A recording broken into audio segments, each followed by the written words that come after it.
আজকে আমরা অগ্নিপরীক্ষা মুভির পরের পর্বের সম্পর্কে জানব এবং একই সাথে বাংলা চলচ্চিত্রের মহানায়ক প্রসেনজিৎ চ্যাটার্জির সমৃদ্ধ ফিল্মোগ্রাফি নিয়ে কথা বলব।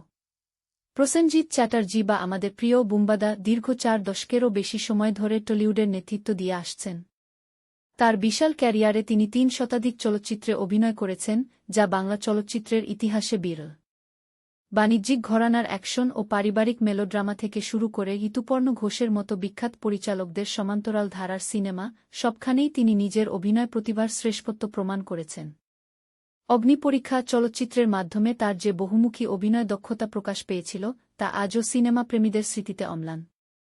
যুগের পর যুগ ধরে তিনি চরিত্র নিয়ে নিত্যনতুন পরীক্ষা-নিরীক্ষা চালিয়ে যাচ্ছেন এবং আজও বাংলা সিনেমার অন্যতম প্রধান অভিভাবক ও পথপ্রদর্শক হিসেবে অবিচল রয়েছেন।